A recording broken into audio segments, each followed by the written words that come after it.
أعوذ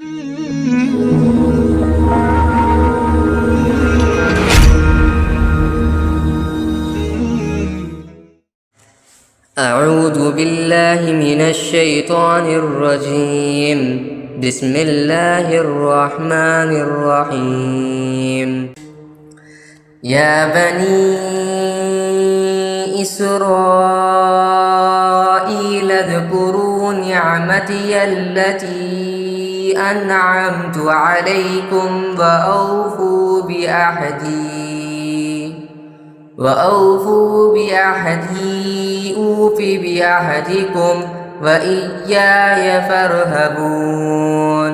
اے بنی اسرائیل، میری وہ نعمت یاد کرو جو میں نے تم کو عطا کی تھی، اور تم مجھ سے کیا ہوا عہد پورا کرو، تاکہ میں بھی تم سے کیا ہوا عہد پورا کروں، اور تم کسی اور سے نہیں بلکہ صرف مجھی سے ڈرو۔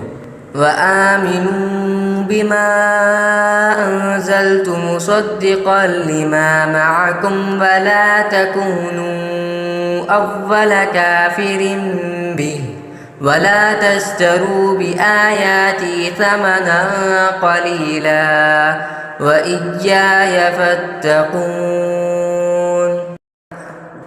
اور جو کلام میں نے نازل کیا ہے اس پر ایمان لاؤ، جبکہ وہ اس کتاب یعنی تورات کی تصدیق بھی کر رہا ہے جو تمہارے پاس ہے، اور تم ہی سب سے پہلے اس کے منکر نہ بن جاؤ، اور میری آیتوں کو معمولی سی قیمت لے کر نہ بیچو، اور کسی اور کے بجائے صرف میرا خوف دل میں رکھو۔ وَلَا تَلْبِسُوا الْحَقَّ بِالْبَاطِلِ وَتَكْتُمُوا الْحَقَّ وَأَنْتُمْ تَعْلَمُونَ۔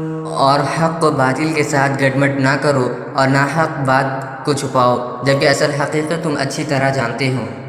وَأَقِیمُوا الصَّلَاةَ وَآتُوا الزَّکَاةَ وَارْکَعُوا مَعَ الرَّاکِعِینَ۔ اور نماز قائم کرو اور زکوٰۃ ادا کرو، اور رکوع کرنے والوں کے ساتھ رکوع کرو۔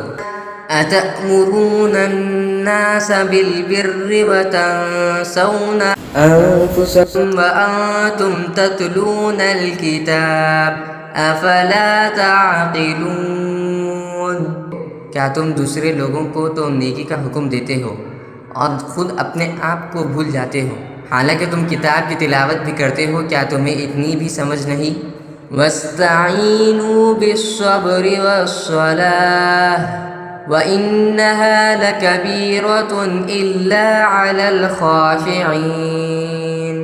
اور صبر اور نماز سے مدد حاصل کرو، نماز بھاری ضرور معلوم ہوتی ہے مگر ان لوگوں کو نہیں جو خشوع یعنی دھیان اور عاجزی سے پڑھتے ہیں۔ الَّذِینَ یَظُنُّونَ أَنَّهُم مُّلَاقُو رَبِّهِمْ وَأَنَّهُمْ إِلَیْهِ رَاجِعُونَ۔ جو اس بات کا خیال رکھتے ہیں کہ وہ اپنے پروردگار سے ملنے والے ہیں اور ان کو اسی کی طرف لوٹ کر جانا ہے۔